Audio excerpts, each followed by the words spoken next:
A paz do Senhor Jesus.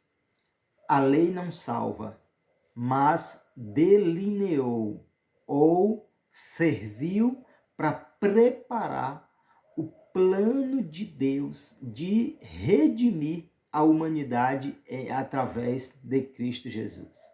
Já estamos estudando sobre as lições da Escola Bíblica Dominical, lições de adultos com a temática geral a supremacia das Escrituras. Na lição de hoje, a lei e os evangelhos revelam Jesus. Já estudamos sobre a inspiração divina da Bíblia, já estudamos sobre a autoridade da Bíblia, sobre a sua inerrância, sobre a sua infalibilidade, sobre a sua estrutura, sobre como lermos as Escrituras. Já estudamos sobre a Bíblia como um guia para a vida, já estudamos sobre a Bíblia que transforma as pessoas e agora a lei e os evangelhos revelam Jesus.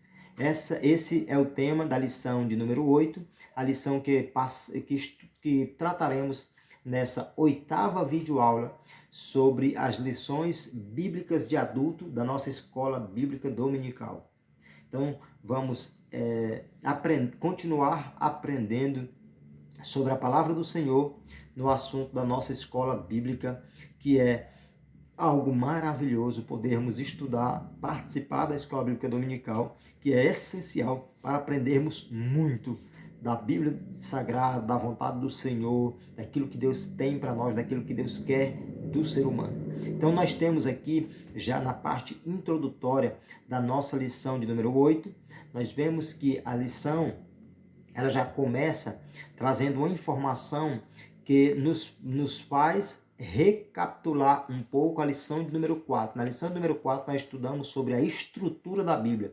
E nós podemos ver que a Bíblia ela é dividida principalmente ou primariamente em duas grandes seções, que é a primeira parte Antigo Testamento, a segunda parte Novo Testamento, e as duas partes podem ser divididas em 4 ou 5 partes cada uma. Né? Eu gosto daquela divisão de 4 partes do Antigo Testamento, 4 partes do Novo Testamento, sendo que uma dessas partes se subdivide em duas, tanto no Antigo quanto no Novo. E nós vemos que quando vamos para a parte estrutural do Antigo Testamento, nós vemos que a primeira parte das seções ou das categorias de livro do Antigo Testamento são os 5 primeiros livros, que são chamados de lei ou Pentateuco. Né? Então, a lei ou o Pentateuco é a porta de entrada, a abertura ali, o início dos livros da Bíblia Sagrada no Antigo Testamento. E no Novo Testamento nós vemos que a primeira parte ou a primeira categoria de livros são os 4 primeiros livros do Novo Testamento, que são Mateus, Marcos, Lucas e João, que são chamados de evangelhos, né? Que nós já vimos isso que a gente está citando na lição número 4, e nós podemos ver aqui na introdução da nossa lição que a lei, ou seja, o que diz respeito aos 5 primeiros livros da Bíblia, que são os 5 primeiros livros do Antigo Testamento, e os Evangelhos, os 4 primeiros livros do Novo Testamento, pertencem, respectivamente, à primeira parte e à segunda parte da Bíblia Sagrada, Antigo e Novo Testamento. E que tanto a lei quanto os Evangelhos, os primeiros conjuntos de livros dos 2 testamentos da Palavra de Deus, possuem igual autoridade. Quando nós estudamos a lição número 1 sobre a autoridade da Bíblia, nós podemos ver que toda a Bíblia Sagrada igualmente possui a mesma autoridade. Todos os escritos, todos os livros da Bíblia Sagrada. E a nossa introdução aqui já cita que ambos, lei e evangelhos, possuem igual autoridade como regra de fé e prática. A diferença da lei e dos evangelhos são as suas funções, que são diferentes, que nós vamos abordar ao longo dessa lição. Então, nós vemos que os preceitos e as narrativas da lei têm aplicação nos evangelhos. É o que nós vamos aprender a partir de então, vermos na lição de número 8. Né? Então, nós vamos estudar a relação que há entre o Pentateuco, ou a lei, e os evangelhos, que contém a mensagem de Cristo. porque os evangelhos são boas novas e as boas novas dizem respeito a Cristo, tratam a respeito de Jesus Cristo. Então nós vemos no nosso primeiro tópico o Pentateuco, a lei de Deus. Nós vemos aqui o primeiro subtópico, os 5 livros da lei. Aí aqui já tem o termo Pentateuco, que vem de 2 termos gregos, né? Penta e teuchos, que significa 5 volumes, porque a palavra penta já dá um norte, né? Com relação a 5, penta, 5. Então a palavra Pentateuco vem de 2 termos gregos que diz respeito a 5 volumes. Quando nós estudamos a Bíblia, como vimos na lição número 4, a palavra Pentateuco diz respeito aos 5 primeiros livros da Bíblia Sagrada, né? Gênesis, Êxodo, Levítico, Números e Deuteronômio. São os 5 primeiros livros da Bíblia, chamado de Pentateuco e chamado de lei, ou os livros da lei, né? Então nós vemos que no texto hebraico, e ainda hoje, os judeus tratam esses 5 primeiros livros da Bíblia, que a gente chama de Pentateuco, como sendo a Torá. Então eles chamam de Torá e que tem um sentido de instrução, de ensino ou de direção. Então eles tratam esses 5 primeiros livros da Bíblia como a Torá e denominam de Torá e para eles tem um sentido de instrução de Deus para eles, de ensino de Deus para eles, os judeus. E nós vemos ao longo das páginas da Bíblia Sagrada referências ao Pentateuco. Em Êxodo capítulo 24, nós vemos a expressão a lei, que é uma referência a todo esse conjunto de livros, né? E outras expressões são utilizadas na Bíblia para referir-se aos 5 primeiros livros da Bíblia ou ao Pentateuco, né? Além da expressão a lei, nós vemos expressões como lei de Deus, lei do Senhor, lei de Moisés, né? Nós vemos a Bíblia traz essa expressão lei de Moisés no livro de Josué capítulo 8. Nós vemos a Bíblia falar lei de Deus em Neemias capítulo 8, lei do Senhor em Neemias 10, Lucas capítulo 2. E nós vemos que a lei ou o Pentateuco recebe o nome de lei de Deus ou lei do Senhor porque foi dada por Deus para o povo de Israel. E ela recebe esse nome, tem essa expressão lei de Moisés, porque foi entregue por Moisés para o povo. Então ela é lei de Deus, porque foi dada por Deus, e lei de Moisés, porque foi entregue para o povo através de Moisés. Então, esse é o porquê dessas expressões no que diz respeito à lei do Senhor. Segundo subtópico do nosso segundo tópico, a grandeza da lei. Nós vemos que a lei ela é estudada sob 3 aspectos: aspectos morais, cerimoniais e aspectos civis. É uma das primeiras coisas que precisa se observar quando se vai estudar esse contexto, porque precisa observar-se os aspectos da lei, aspectos morais, que dizem respeito, que possuem validade permanente para todos os povos, né? Então, a primeira característica é que ela não é temporal, ela permanece, ela possui, a validade é permanente e que vale para todos os povos, todas as pessoas, todas as nações. Então, a parte moral da lei serve para todos e tem validade permanente.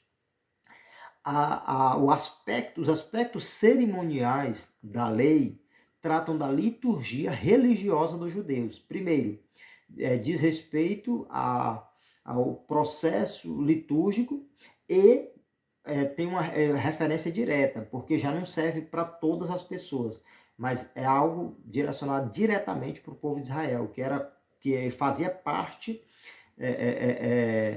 da forma com que eles serviam a Deus, dos ritos dele, dos ritos da lei do povo judeu. Terceiro aspecto da lei, aspecto civil, né?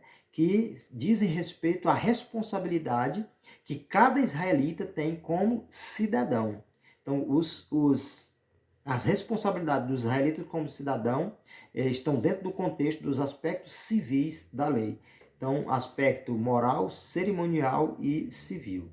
Nós vemos em nossa declaração de fé das Assembleias de Deus, que já temos citado várias vezes ao longo desse trimestre, desse nosso estudo da Escola Bíblica Dominical, que a nossa declaração de fé ensina que a lei de Moisés, ou lei do Senhor, ou lei de Deus, é o mais importante código de leis da antiguidade, por 3 motivos: por sua santidade, por seu caráter espiritual e por sua autoridade divina, né?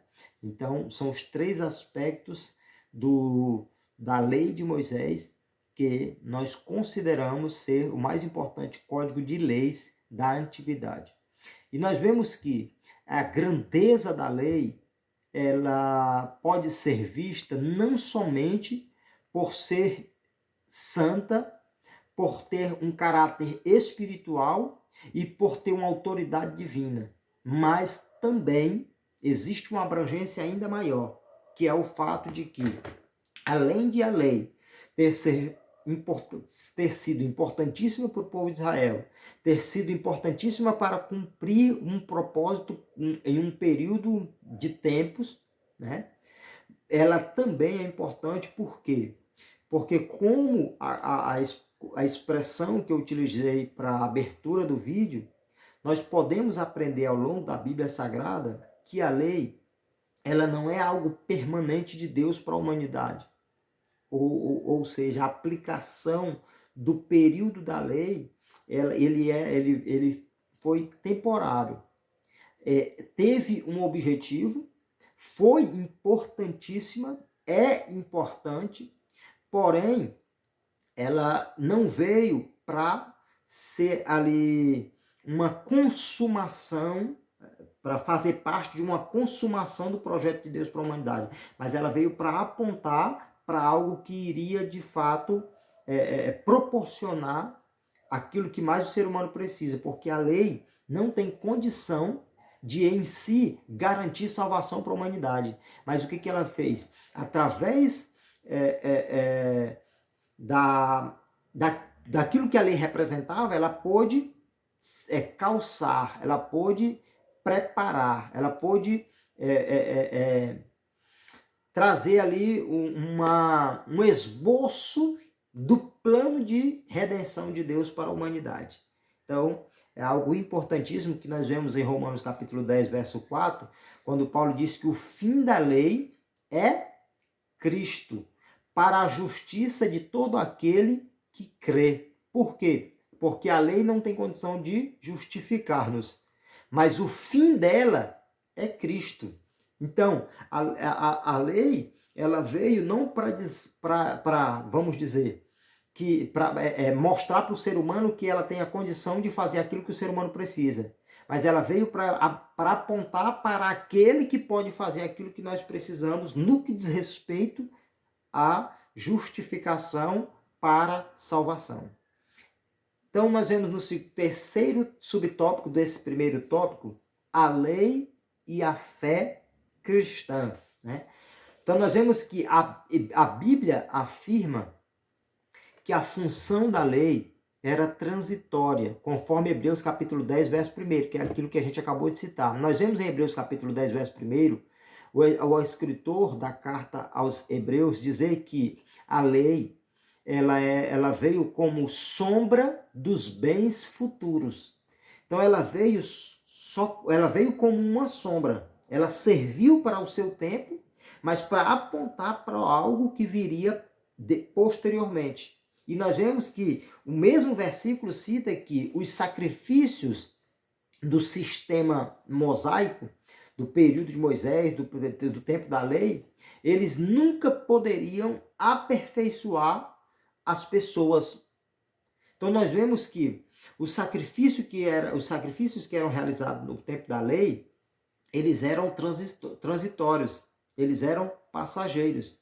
É tanto que precisava ser feito o sacrifício todos os anos pelo sumo sacerdote e pelo povo. Então, o sacerdote todo ano, o sumo sacerdote todo ano tinha que ir lá e fazer um sacrifício pelos pecados da nação. Todo ano precisava ser feito, por quê? Porque não era completo, porque não era perfeito, porque era feito por ser humano, mas que estava apenas apontando para um sacrifício único, completo e perfeito, que era o sacrifício, que é o sacrifício de Cristo. Então eles faziam aquele sacrifício que cobria o pecado. Depois Jesus veio, fez um sacrifício por todas aquelas pessoas que já tinham existido e por todas as pessoas que existiam e que existiriam a seguir. Então todas as pessoas que alcançam a Deus são justificados pela graça, justificados através de Cristo. Tanto as pessoas da antiga aliança quanto as pessoas da nova aliança, todos são abraçados pela graça de Deus através de Cristo Jesus. Então nós vemos que a lei foi dada para revelar o pecado e demonstrar a necessidade da graça.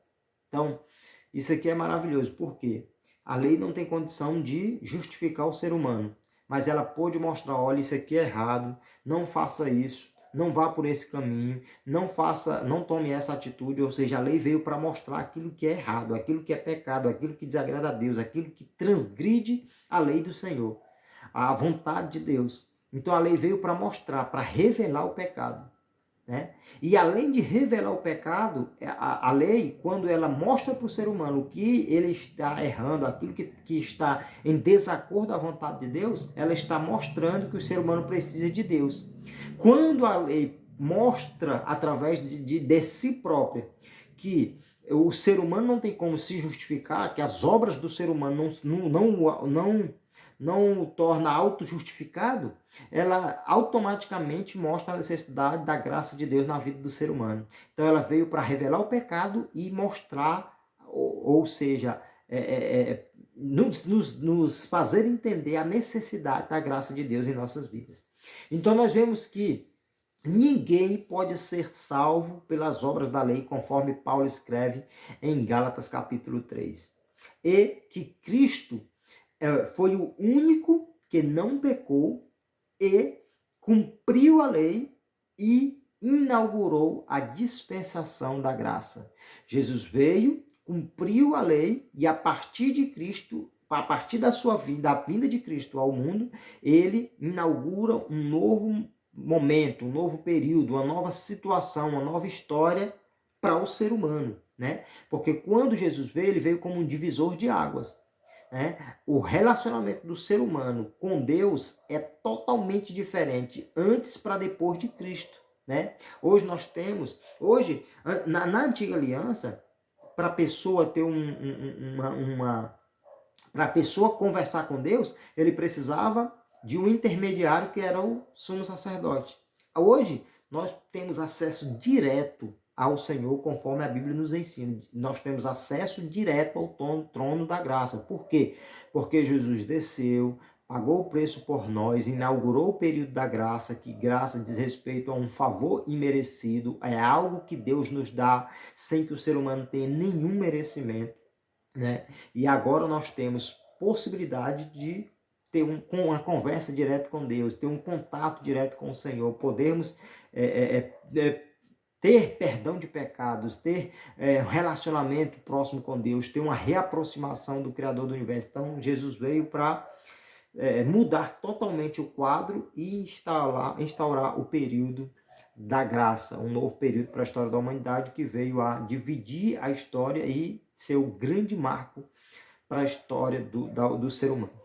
Então, nós vemos que hoje, livres da lei, vivemos não mais debaixo do jugo da lei, mas debaixo da graça. Conforme Paulo escreve, ele trata na carta aos Gálatas, ele trata também na carta aos Romanos, no capítulo 6. Então, nosso segundo tópico, sobre os evangelhos. Primeiro tópico, o Pentateuco, que é a lei de Deus. Segundo tópico, os evangelhos, que é a mensagem de Cristo. No segundo tópico, no primeiro subtópico, nós vemos aqui o conceito de evangelho, que a gente já tratou lá na lição de número 4, né, que evangelho vem de um termo grego que diz respeito a boas novas, né? E essas boas novas dizem respeito à mensagem do reino de Deus e da salvação por meio de Cristo. A mensagem do reino de Deus e a salvação por meio de Cristo. Nós vemos que os 4 evangelhos, que são Mateus, Marcos, Lucas e João, tem nos 3 primeiros, conforme a ordem dos livros canônicos na nossa Bíblia Sagrada, que são Mateus, Marcos e Lucas, são conhecidos como evangelhos sinóticos, né? Evangelho sinótico diz respeito a evangelhos que são semelhantes ou parecidos. Ou seja, sinótico é semelhante ou parecido. E esses 3 evangelhos que são semelhantes, que são parecidos, chamados evangelhos sinóticos, Mateus, Marcos e Lucas, eles trouxeram aí uma mensagem, um texto que são parecidos entre si, né? A forma com que Mateus, Marcos e Lucas escreveram a respeito de Jesus é parecida. É tanto que esses 3 evangelhos têm como uma característica o fato de que eles registram, em especial, o ministério de Jesus realizado na Galileia. Já João, que é o 4º evangelho, que é um pouco, a narrativa do evangelho é um pouco diferente desses 3, ele já traz o enfoque do ministério de Jesus na Judéia. Enquanto os 3 primeiros enfocam o ministério de Jesus na Galileia, João enfoca o ministério de Jesus na Judéia. João que tem ali algumas peculiaridades próprias, a narrativa do Evangelho de João. Segundo subtópico do nosso segundo tópico, a mensagem do reino de Deus. Né? Só um parêntese, só para ficar bem claro, quem sabe tem alguém que ainda tenha dúvida sobre a expressão reino de Deus e reino dos céus. Ora a gente vê a expressão reino de Deus, ora às vezes a gente vê reino dos céus. E a gente às vezes pode se perguntar se é a mesma coisa ou se ou dizem respeito a coisa diferente. Então, só para ficar claro, tem um texto bíblico que diz que Deus havia despertado a nação israelita quanto a não usar o nome de Deus em vão, né? Então essa expressão reino dos céus surgiu pelo temor que eles tinham a essa expressão, né? Aí ao invés de usar a expressão reino de Deus, eles passaram a utilizar a expressão reino dos céus. Mas nós podemos compreender que diz respeito à mesma coisa. Reino de Deus e reino dos céus diz respeito à mesma coisa. Então faz utilizarmos a expressão reino dos céus quanto reino de Deus. E nós vemos que em Mateus, o Senhor Jesus, após o batismo nas águas e sua vitória na tentação no deserto, ele passou a pregar a chegada do reino dos céus. Ou seja, a partir do momento que ele começa o seu ministério, Jesus estava ali demonstrando que tinha chegado o reino de Deus, o reino dos céus para o ser humano, né? E que os evangelhos indicam que as profecias messiânicas se cumpriram em Cristo. Então, aquilo que tinha sido dito no Antigo Testamento a respeito do Messias que viria, cumpriu-se em Jesus Cristo, cumpriu-se em Cristo. Ou seja, era de fato Jesus que havia sido anunciado. Então, nós vemos que nos evangelhos, Jesus é apresentado como filho de Davi e filho de Deus. Ou seja, filho do homem e filho de Deus. Nascido em Maria, uma mulher, ser humano, só que gerado pelo Espírito Santo. Por isso a gente compreende que Jesus tinha 2 naturezas. Natureza humana, através de Maria, e a natureza divina através do Espírito Santo. Então ele é filho do homem e filho de Deus. E nós vemos que a vinda de Cristo, ela inaugura o período do reino ela inaugura o começo do reino de Deus ou do reino dos céus, né, para o ser humano. No nosso terceiro subtópico do segundo tópico, a mensagem da salvação, né? Nos evangelhos, Jesus é identificado por 3 principais títulos, né? Salvador, Senhor e Cristo. Salvador, Cristo e Senhor. Então nós vemos em Mateus, capítulo 1, já no primeiro capítulo de Mateus, nós vemos Mateus trazer um registro dizendo que ele, Jesus, veio para salvar o povo dos pecados. Nós vemos Marcos, no capítulo 16, afirmar que é preciso crer em Cristo para ser salvo. Nós vemos Lucas, no capítulo 19, trazer a citação de que Jesus veio para salvar o que estava perdido. E nós vemos o evangelista João, no Evangelho de João, capítulo 4, esclarecer que ele, Jesus, é o Salvador do mundo, né? Então nós vemos a mensagem de salvação, a mensagem do Salvador sendo evidenciada nos 4 evangelhos. Então a mensagem de salvação é um ato do amor e da graça divina pelos méritos de Cristo. Por isso nós não temos condições de ser salvos pela lei, só pela graça, porque a lei não tem condição de salvar. Só a graça, porque é proveniente de Cristo. Por quê? Porque é provado nas páginas da Bíblia Sagrada, fica muito claro de que jamais o ser humano pode se justificar ou ter mérito, se auto-justificar ou ter mérito próprio para ser salvo. Os méritos para nossa salvação é Cristo, está em Cristo, né? E não em nós mesmos. Então, os elementos dessa salvação incluem fé no sacrifício de Cristo, arrependimento de pecado e novo nascimento. Então, da nossa parte, fé. Fé em quê? Em Cristo, que nos proporciona a graça de Deus. Onde temos a graça de Deus. Aí, se nós tivermos fé, nos arrepender dos nossos pecados, o ser humano tendo fé, arrependendo-se dos seus pecados e procurando ter um novo nascimento, uma mudança de vida, ter uma nova vida, uma nova história, aí ele tem possibilidade de ser salvo através de Cristo, pela graça do Senhor. Terceiro tópico para nós finalizarmos, uma mensagem transformadora. Primeiro subtópico, a transformação do caráter. Nós vemos que a palavra caráter diz respeito à maneira de cada pessoa agir e se expressar. Então, a maneira própria como cada um agimos e pensamos diz respeito ao nosso caráter. A maneira como cada um age, resumindo, né? Então, nós vemos que o decálogo, que são os 10 mandamentos, que é ali o sumário da lei, ali o resumo da lei, apresenta as orientações básicas que existiam para o modo de viver do povo de Israel, conforme Êxodo capítulo 20. E que nós vemos que esses princípios que são relatados nos 10 mandamentos, na lei, eles também são aplicados nos evangelhos, né? Nós vemos essa citação de alguns preceitos da lei contidos nos 10 mandamentos, em Marcos capítulo 10. E só que nós temos que observar que, exceto a guarda do sábado, ou seja, só a guarda do sábado é que não é evidenciado ou que não é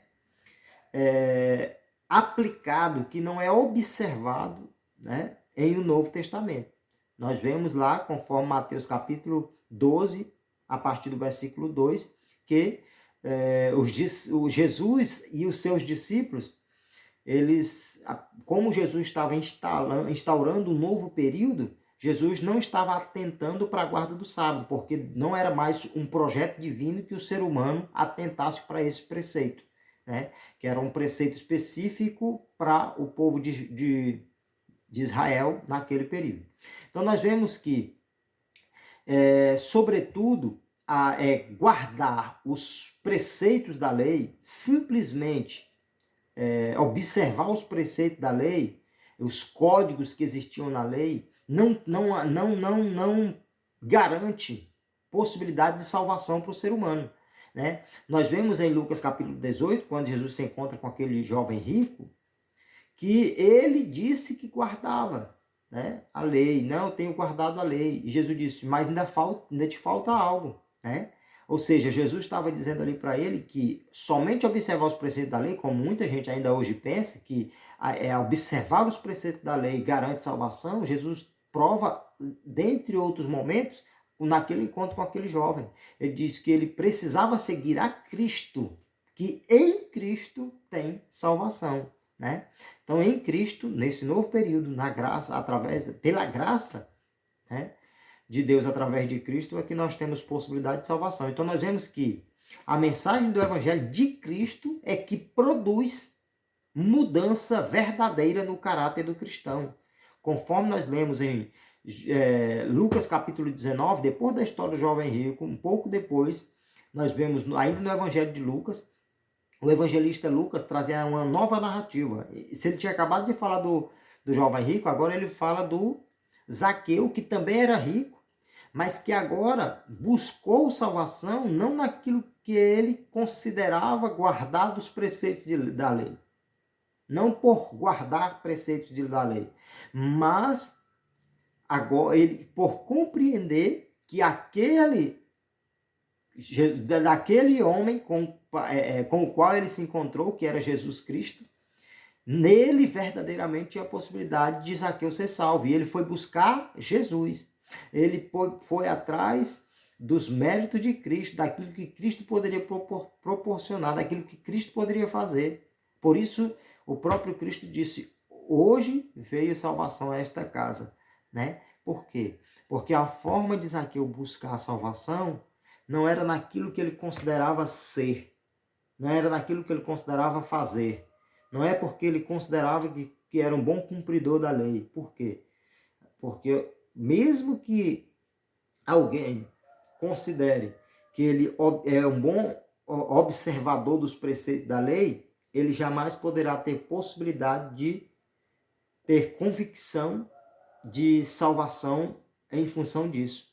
Então, o exemplo do jovem rico e de Zaqueu, essas duas histórias, você pode ler atentamente, trazem luz para o nosso entendimento quanto ao processo de salvação, não pela lei, mas sim pela graça. Então, nós vemos que no segundo subtópico desse terceiro tópico, sobre uma mensagem transformadora, cita a restauração da família. E nós vemos que em todos os aspectos, esse novo período que Deus proporcionou para o ser humano foi melhor. No período da Antiga Aliança, conforme nós lemos em Deuteronômio capítulo 24, as famílias eram dissolvidas por motivos banais, né? Um casamento era dissolvido por motivos banais. Um homem abandonava a mulher por vários motivos. Agora, Jesus, através do período já no período da graça, nesse momento em que Deus instaura através de Cristo esse novo momento, esse novo período para a humanidade, agora na graça Jesus vem, através do que aprendemos nos evangelhos, né, ensinar que o propósito de Deus para o casamento é que seja uma união indissolúvel, uma união que não seja dissolvida, que não haja separação. Então o propósito de Deus agora não é permitir, como era permitido do período da lei, a dissolução do casamento, da família, como acontecia naquela época, né? Mas agora Jesus vem trabalhar para que haja uma restauração da família, para que a família permaneça, para que não haja separação. Então, o Deus vem trabalhar na vida do ser humano agora para que a família seja restaurada, né?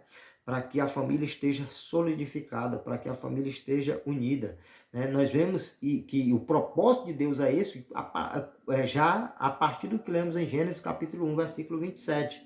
E nós vemos em Mateus 19, 6, a Bíblia dizer, o que Deus ajuntou, não separe o homem, né? E que nós vemos que as exceções que a Bíblia dá no que diz respeito à separação de casais, diz respeito a a questão da morte, quando um dos dois morre, o outro fica livre, né? Se quiser casar com outra pessoa, por exemplo. E a questão da infidelidade, né? Se houver infidelidade, o outro pode ficar livre para casar-se com outra pessoa. E a questão da deserção pelo descrente, ou seja, quando um abandona o outro, né? Então, são 3 fatores aí em que pode ter, que são exceções que podem justificar uma separação, mas que, via de regra, o que nós vemos é Deus dizer que não quer que um casal seja separado, que uma família seja desfeita. Então é isso que nós vemos ser revelado da vontade de Deus quanto à família no período da graça. Então, nós vemos que mesmo em situações, nós vemos na Bíblia também, em Mateus capítulo 5, Mateus capítulo 18, que mesmo diante de situações como traição, como abandono, de diversas situações que podem justificar uma separação, mesmo nessas situações a Bíblia ainda nos ensina que a melhor opção é que a pessoa traída ou a pessoa abandonada, a melhor opção é que haja perdão e reconciliação, como atitudes preferíveis de Deus para nós. Então, se o ser humano optar por esse caminho, ele estará fazendo aquilo que de fato agrada a Deus. Esse é o verdadeiro propósito de Deus para nós. Então, para finalizarmos, terceiro subtópico, a regeneração da sociedade. Nós vemos que a nossa declaração de fé, ela afirma que a estrutura dos 10 mandamentos dizem respeito a Deus e à sociedade e envolve pensamento, palavras e obras. E que o Senhor, e nós vemos que o próprio Cristo, o próprio Senhor Jesus, ensinou que todo o sistema mosaico, as leis, a lei e os profetas, né, está resumido em 2 seções: amar ao Senhor e amar ao próximo. Então, Jesus resumiu o que está na lei em 2 atitudes, em 2 ações que o ser humano precisa tomar, que vão servir para ele estar de acordo a tudo que diz respeito ao que é ensinado na lei, que é amar ao Senhor e amar ao próximo. Porque quem ama a Deus e ao próximo não comete pecado de idolatria, ou seja, não adora outro Senhor, outro Deus, não adultera, não mata, não cobiça. Então, Jesus resumiu tudo que está na lei em 2 ações: ama ao Senhor, teu Deus, de todo o teu coração, todo o teu entendimento, toda a tua alma, e ama ao próximo como a ti mesmo, né? Então, nós vemos que a igreja fiel e guiada pelo Espírito Santo, ao pregar e viver o evangelho, ela torna-se sal da terra e luz do mundo, conforme Mateus capítulo 5. Portanto, nós vemos que nesse novo período da graça, nós temos na graça de Deus, que é revelado nos evangelhos, uma mensagem transformadora e que ela vem transformar o caráter, ela vem restaurar a família e ela vem regenerar a sociedade. E agora, aqueles que são regenerados, que passam a ser igreja, que tornam-se igreja, passam a ser sal da terra e luz do mundo. Pessoas que foram regeneradas, que foram transformadas e que agora fazem diferença em meio a um mundo tão conturbado, tão cheio de trevas, de coisas ruins. Então, para finalizarmos, a função da lei era transitória, passageira, efêmera. Ela apenas revela o pecado. As obras da lei, elas não podem justificar o ser humano, mas pela graça de Deus, nós somos salvos. Pela graça somos salvos, por meio do arrependimento e da fé em Jesus Cristo.